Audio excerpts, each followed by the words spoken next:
السلام علیکم، کیسے ہیں جناب؟ خیرت سے ہیں؟ السلام علیکم اتبع الہدا. خیرت سے ہیں بھائی؟ کیسے ہیں فراری صاحب؟ راڑی خیریت ہے؟ میرا راڑی بولا ہے تم نے مجھے جی مجھے کیا بولا تھا آپ نے ابھی؟ فراری صاحب، آپ پچھلے ہفتے بھاگ گئے تھے نا مجھ سے، فرار ہو فراری گئے صاحب، تھے. اچھی بات ہے. میں نے آپ کو دیکھا بھی نہیں ہے. آپ اس طرح باتیں نہ کریں. اب میں آپ کو ادب اچھا سے لے کے آیا ہوں. میں آپ کو سلام کہتا ہوں بھائی صاحب کیا حال ہے آپ کے؟ آپ میں ادھر شروع ہوئی سے آپ نے ادھر گالی دینا، بے احترامی کرنا شروع کر دی. فراری صاحب، میں نے آپ کو نہیں، دیکھا، آپ بعد میں بھاگ آپ گئے نے تھے کلپ نا. بنایا تھا کہ میں نے بہت انتظار کیا حسن اللہ یاری کو. حسن اللہ یاری نے مجھے نہیں لیا. اللہ جانتا ہے کہ میں نے آپ کو نہیں دیکھا. میرے سامنے جو لوگ کال کرتے ہیں نا، ویڈیو کال، وہ سب کے چہرے آ جاتے ہیں. میں نے آپ کا چہرہ پچھلے پروگرام میں ایک دفعہ بھی نہیں دیکھا. تو آپ جو ہے نا، آپ اگر ابھی سے آپ کی بدتمیزی شروع ہو گئی ہے، ٹھیک ہے نا؟ اور یہ اچھی بات نہیں ہے. نہیں، اوکے، مررت آپ بالایمن بھی علماء یسبنی. کرام اس کو دفعہ میں نظر یا انداز کرتا اپنے ہوں. مخاطبین کو عرب طرح شاعر طرح کہتا ہے کے نا، مررت القابات بالایمن سے نوازتے یسبنی، ہیں نا.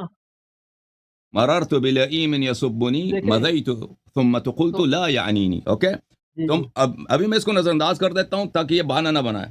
میرا حق بنتا ہے اس کے ساتھ بات نہ کروں، کیونکہ جس شخص کے ساتھ تم احسان سے اس کو سلام دے، وہ سلام کا جواب نہیں دیتا.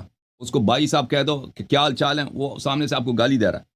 وہ شخص گفتگو کا لائق نہیں ہے. لیکن پھر یہ کیونکہ یہ پھر ڈرامہ شروع کر دے گا کہ اللہ یاری مجھے بھاگ گیا ہے. لیکن میں اس کو نظر انداز کرتا ہوں. لیکن اب آپ کی خدمت میں عرض ہے، ٹھیک ہے؟ اگر آپ یہاں پہ ہوتے ہم آپ کو کپ پلاتے، چائے میں کپ پسند ہے نا آپ کو. لیکن آپ یہاں پہ نہیں ہیں تو ہم آپ کا دور سے فقط سلام کہہ سکتے ہیں، آپ کے ساتھ اچھی طرح سے بات کر سکتے ہیں. السلام علیکم، آپ خیریت سے ہیں؟ شروع کرتے ہیں دوبارہ سے.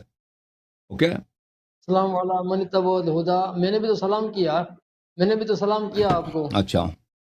مجھ پہ وعلیکم السلام تو نے نہیں کہا نا، وہ جی کافروں تو والا جواب دیا. امید ہے آپ خیریت سے ہوں گے جو جواب اللہ یاری صاحب. مسلمان کفار کو دیتے ہیں، اس نے وہ سلام کا جواب مجھے دیا. کوئی بات نہیں، اوکے. گالی پہ گالی حضرت موسیٰ علیہ مجھے آپ سے السلام نے یہ توقع بھی کچھ سلام نہیں ہے کہا نا. تھا نا او بھائی، جب فرعون کے پاس گئے تھے. میرا اور آپ، ہاں میں فرعون نہیں ہوں. میں نے الوہیت کا ادعا نہیں کیا ہے. وہ بھائی جب آپ پچھلے ہفتے یہاں پہ وہ ہکے بکے رہ گئے تھے 2 ہفتے پہلے، جب میں نے سورہ حجرات پڑھی تھی نا. آپ سے جب آپ کے امام کی وہ حالت ہے تو آپ سے توقع بھی کچھ اور نہیں ہے. اوکے، اب شروع کریں. ہاں، کبھی تو نہیں آئی آپ کو؟ جی بسم اللہ. اب شروع کریں. آپ اسی لیے ہم آپ کی خدمت میں حاضر ہیں. بسم اللہ کریں. کس موضوع پہ بات کرنا چاہتے ہیں؟ آپ کی خدمت میں صرف اور صرف ایک دلیل لایا ہوں، اور اس پر گزارش یہ ہے کہ 10 منٹ آپ بات کریں گے اور 10 منٹ میں بات کروں گا، اور موضوع کیا ہے؟ موضوع کوئی بھی بتائیں. کسی کے بیچ میں بات نہیں کرے گا، بات کاٹے گا نہیں کسی کی. ٹھیک ہے موضوع کیا ہے؟ یاری صاحب؟ موضوع کیا ہے؟ میں صرف اور صرف ایک دلیل پہ بات کروں گا، وہ یہ کہ مولا کائنات سیدنا علی المرتضیٰ اسد اللہ الغالب علی بن ابی طالب مولا علی مشکل کشا نے فرمایا، وَمَن لَّمْ يَقُلْ إِنِّي رَابِعُ الْخُلَفَاءِ فَعَلَيْهِ لَعنَةُ اللَّهِ. مولا علی نے فرمایا جو مجھے چوتھا خلیفہ نہ کہے اس پر اللہ تعالیٰ کی لعنت ہو. اچھا، اب مزید. اہل تشیع حضرات اس کا جواب یہ دیتے ہیں کہ پہلا خلیفہ حضرت آدم علیہ السلام، دوسرا خلیفہ حضرت داؤد علیہ السلام، تیسرے خلیفہ حضرت ہارون علیہ السلام، اور چوتھے خلیفے مولا علی ہیں. اس حساب سے مولا علی چوتھے خلیفہ ہیں. تو اس پر گزارش یہ ہے کہ کیا رسول اکرم صلی اللہ علیہ وآلہ وسلم اللہ تبارک و تعالیٰ کے خلیفہ ہیں یا نہیں؟ اللہ تبارک و تعالیٰ کے رسول اللہ خلیفہ اعظم اور نائب اکبر ہیں. اس کے باوجود خلفاء کی لسٹ میں رسول اللہ علیہ الصلوۃ والسلام کو شامل نہیں کیا گیا. اس کی وجہ آپ بتائیں گے؟ ایک سوال. دوسرا یہ کہ جس کی امامت قرآن کی نص صریح، نص قطعی سے ثابت ہے، یعنی سیدنا ابراہیم علیہ الصلوۃ والسلام کی. خالق کائنات جل جلالہ نے فرمایا انی جاعلک للناس اماما، بقرہ 124 آیت. جس کی امامت قرآن کی نص قطعی سے ثابت ہے، اور آپ کے ہاں جو امام ہوتا ہے وہی خلیفہ بھی ہوتا ہے، اور یہ اہل تشیع اور اہل سنت کا متفقہ عقیدہ ہے کہ جو انبیاء اکرام تمام کے تمام اللہ تبارک تعالیٰ کے خلیفہ ہیں۔ یہاں حضرت ابراہیم علیہ السلام کی امامت قرآن سے ثابت ہو گئی، اور حضرت ابراہیم علیہ السلام اللہ تعالیٰ کے خلیفہ بھی ہیں۔ تو کیا وجہ ہے کہ خلفاء کی لسٹ میں نہ حضور علیہ السلام کو شامل کیا گیا اور نہ ہی سیدنا ابراہیم علیہ السلام کو شامل کیا گیا؟ یہ سوال ہے ہمارا۔ اچھا، اس کے علاوہ اصول کافی میں کتاب الحجہ باب ان الائمۃ ورثوا علم النبی و جمیع الانبیاء والاوصیاء الذین من قبلہم، امام جعفر صادق سے روایت ہے، فرماتے ہیں ان اللہ تعالی لم یعط الانبیاء شیئا الا فقد اعطاہ محمدا، اللہ تبارک تعالیٰ نے جو کچھ بھی تمام انبیاء کو عطا فرمایا وہ سب کا سب رسول اکرم علیہ السلام کو عطا فرمایا۔ یعنی اللہ تبارک تعالیٰ نے حضرت آدم علیہ السلام کو خلافت عطا فرمائی، وہ خلافت حضور علیہ السلام کو بھی اللہ تعالیٰ نے عطا فرمائی۔ سیدنا داؤد علیہ السلام کو اللہ تعالیٰ نے خلافت عطا فرمائی۔ امام جعفر صادق کے مطابق حضور علیہ السلام کو اللہ تبارک تعالیٰ نے خلافت عطا فرمائی۔ تو جب یہ ثابت ہو گیا کہ رسول اکرم صلی اللہ علیہ وسلم اللہ تبارک تعالیٰ کے خلیفہ ہیں، تو خلفاء کی لسٹ میں کس اصول کے تحت حضور علیہ السلام کو معاذ اللہ خارج کیا گیا اور کس اصول کے تحت مولا علی کو شامل کیا گیا؟ یہ میرے سوالات ہیں، ان کے جوابات عنایت فرمائیں۔ ختم؟ بہت شکریہ جی۔ اوکے اچھا چپ کرو، ابھی آپ نے ٹائم لیا ہے بھائی، آپ کی مرضی سے، آپ نے خود کہا کہ سامنے والے کو 10 منٹ کی اجازت ہے، ٹھیک ہے نا بھائی؟ اچھا میرے محترم ناظرین، انہوں نے فراڈ کیا آپ لوگوں کے ساتھ، یہ جو ہے نا انہوں نے پوری حدیث نہیں پڑھی ہے، پوری حدیث پڑھتے ہے تو پوری حدیث میں اس کا جواب تھا۔ بسم اللہ الرحمن الرحیم، کتاب 100 منقبہ لفضل بن شاذان، فضل بن شاذان جو شیعہ محدثین میں سے ہیں، ان کی کتاب ہے 100 منقبہ۔ اچھا، اس کتاب میں صفحہ نمبر 125 منقبت نمبر 95 میں یہ روایت ہے، منقبت نمبر 95۔ حدیث یہ ہے، حدیث کو پڑھیں، حدیث میں سب جواب خود ہے۔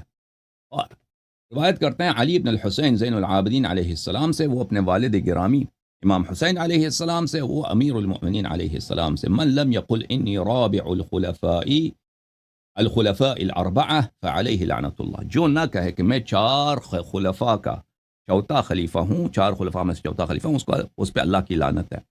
قال الحسين بن زيد قلت لجعفر بن محمد قد رويتم غير هذا فإنكم لا تكذبون، قال نعم قد قال الله تعالى في محكم كتابه۔ امام جعفر صادق علیہ السلام نے فرمایا اس حدیث میں جن خلفاء کا ذکر ہے وہ خلفاء ہیں جن کو اللہ نے قرآن میں خلیفہ کہا ہے، جن کو اللہ نے قرآن میں خلیفہ ہے، یہ ان کی بات ہو رہی ہے۔ وہ کون ہے؟ وَإِذْ قَالَ رَبُّكَ لِلْمَلَائِكَةِ إِنِّي جَاعِلٌ فِي الْأَرْضِ خَلِيفَةً، حضرت آدم علیہ السلام، فَكَانَ آدَمُ أَوَّلَ خَلِيفَةِ اللَّهِ إِنِّي جَاعِلٌ فِي الْأَرْضِ خَلِيفَةً، اللہ نے کہا۔ وَقَالَ إِنَّا جَعَلْنَاكَ خَلِيفَةً فِي الْأَرْضِ فَكَانَ داؤد ثانی، دوسرا جو ہے داؤد علیہ السلام ہے، اللہ تعالیٰ نے اس کو کہا کہ آپ خلیفہ ہیں۔ وَكَانَ هَارُونَ خَلِيفَةَ موسیٰ، ہارون خلیفہ موسیٰ علیہ السلام ہے، قَالَ اخلفنی فی قومی وَأَصْلِحْ، ہارون علیہ السلام کو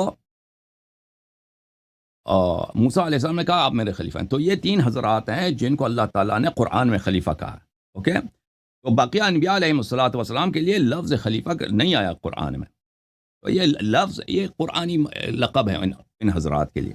امیر المؤمنین علیہ السلام ان کے بعد اللہ کے خلیفہ ہیں، ان کے بعد ان کو خلیفہ کہا گیا، کیونکہ رسول اللہ صلی اللہ علیہ وسلم نے بار بار اپنے احادیث میں ان کو خلیفہ کہا اور کہا انت منی بمنزلت ہارون من موسیٰ، آپ مجھ سے اسی مرتبے پر ہیں جو ہارون کو موسیٰ سے تھا۔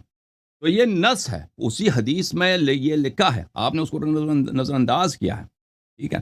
اب اس کے علاوہ آپ کا اشارہ یہ ہوگا کہ بھائی ابو بکر عمر جو ہیں، عثمان جو ہیں، یہ خلفاء ہیں، تو یہ امیر المؤمنین علیہ یہ خلیفہ ہو ہی نہیں سکتے۔ اس کی وجہ کیا ہے؟ اس کی وجہ یہی ہے، کیا ہوا؟ ہاں کیا کہہ رہے ہیں بھائی؟ یہ ذرا یہ حوالہ دوبارہ پڑھنا، میت المنقبت کا حضرت میں ہارون علیہ السلام میں دوبارہ نہیں پڑھوں گا، آپ کو پڑھنا چاہیے تھا، یہ آپ کا کام تھا کہ حدیث کو پوری طرح نقل کرتے، اسی حدیث کے ذیل میں تھا، آپ نے اس کو پڑھا ہی نہیں، پتہ نہیں آپ نے کہاں سے اٹھا لیا، آپ نے نہ کتاب کا نام ذکر کیا۔ خلافت کے لیے اور بھائی کون چپ سی کرو، آیت پڑھی پلیز تھی چپ کرو، پلیز چپ کرو، آپ کو یہ آپ کا کام تھا، آپ کو پڑھنا چاہیے تھا، میں نے سب لوگوں کو لیے پڑھا ہے، ان کو آپ نے خود کہا تھا ایک دوسرے کی بات نہیں کاٹتے نا، آپ نے خود کہا تھا، میں نے آپ کی بات کاٹی ہے نہیں کاٹی ہے، آپ نے خود جو اصول آپ نے برقرار کیا، آپ نے خود اس پہ پیر رکھا ہے، لازمی بات ہے۔ میں نے آپ اجازت مانگی نا، میں نے آپ سے اجازت مانگی تھی، میں نے کہا چپ بھی کرو نا، اب بولا بھی کہ چپ کرو، یہ آپ کا کام تھا کہ یہ حدیث نقل کرتے، آپ نے یہ حدیث نقل نہیں کیا، یہ میرا قصور ہے، آپ حدیث کو پہلے سے ریسرچ کرتے کہ آپ نے کسی کتاب کا نام بھی نہیں لیا کہ فلان کتاب میں یہ حدیث آئی ہے، ایسے شروع ہو گئے کہ امیر المومنین علیہ السلام نے کہا کہ من لم يقل انی رابع الخلفاء فعلیہ لعنت اللہ۔ اچھا، ابو بکر عمر ہو ہی نہیں سکتے یہاں پہ حساب میں، کیوں نہیں ہو سکتے میرے محترم ناظرین؟ اس کی وجہ یہ ہے کہ آپ بھاگ گئے تھے پچھلے ہفتے۔ اللہ تعالیٰ سورہ حجرات میں فرمایا ان الذین ینادونک من وراء الحجرات اکثرهم لا یعقلون۔ یہ اس آیت کا شان نزول کیا ہے؟ ابو بکر عمر ہے، ابو بکر عمر ہے، یہ تو بخاری میں، سنن نسائی سب میں ثابت ہے کہ اس کا شان نزول کون ہے؟ ابو بکر عمر ہے۔ اچھا، اب میرے محترم ناظرین، جو شخص لا یعقلون ہے، اس کی قرآن مجید کن لوگوں کو کہتا ہے کہ لا یعقلون؟ دیکھو عزیزو، میں اب جو شخص قرآن پہ ہنسے، قرآن اس کو برا لگے، وہ اس کی اپنی بے ایمانی ہے، اس میں میرا قصور نہیں ہے۔ دیکھیں، اگر ایک قرآن کی ایک آیت پہ آپ شک کریں کافر ہوتے ہیں، صحیح کہہ رہا ہوں نا؟ قرآن کی ایک آیت پہ آپ شک کریں وہ آپ کافر ہو۔ اب قرآن کی آیت آپ کو بری لگے، اس میں میرا قصور نہیں ہے۔ اب یہ ثابت ہے کہ یہ ان الذین ینادونک من وراء الحجرات یہ ابو بکر عمر کی مذمت میں نازل ہوئی ہے، وہ میں نے پچھلے ہفتے ثابت کیا، اب مزید چاہیے ان کو دلیل، میں ثابت کروں گا۔ پھر جو لا عاقل ہیں وہ کون ہیں؟ جن کی عقل نہیں ہوتی، یہ اللہ تعالیٰ کی جانب سے بدترین تکفیر ہے، بدترین، نہ صرف کہ یہ خلیفہ نہیں ہے رسول پاک صلی اللہ علیہ وسلم کے 1 2 3، بلکہ یہ ہر انسانیت کے مرتبے سے ساقط ہیں۔ کیوں؟ کیونکہ اللہ تعالیٰ نے قرآن مجید میں فرمایا، دیکھو ان شر الدواب عند اللہ، بدترین جانور اللہ کے نزدیک الصم البکم الذین لا یعقلون، گونگے بہرے جو سوچتے نہیں، جو لا عاقل ہیں، وہ شر الدواب ہیں۔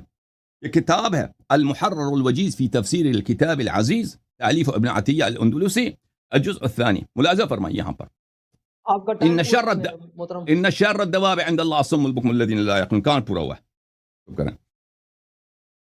المقصود بهذه الآية أن يبين أن هذه الصنيفة العاتبة من الكفار هي شر الناس عند الله عز وجل۔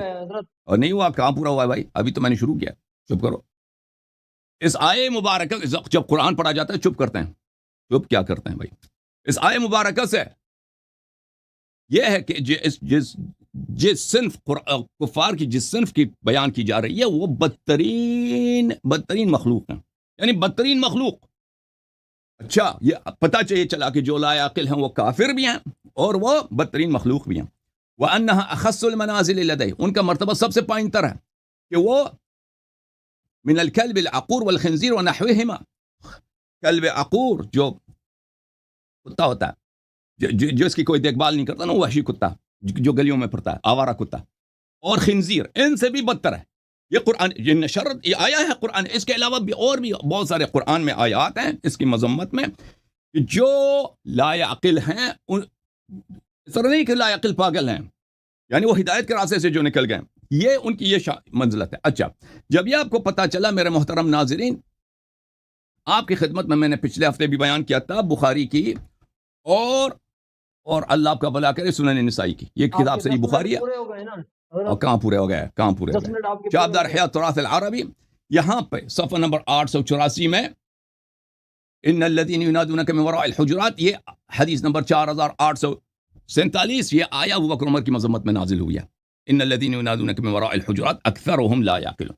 تو پھر پتہ یہ چلا میرے محترم ناظرین کہ جو شخص وہ ہر لحاظ سے بدترین مخلوق ہے قرآن کی نص سے اور آپ کی اپنی کتب سے، وہ کیسے رسول پاک صلی اللہ علیہ وسلم اور اللہ اور رسول کے جانشین ہو سکتے ہیں، خلیفہ ہو سکتے ہیں؟ اس کا جواب دے دیں ہمیں، ہم مان جاتے ہیں، ہم سب آج وہابی بن جائیں گے، سنی نہیں، وہابی کٹر اور ناصبی بن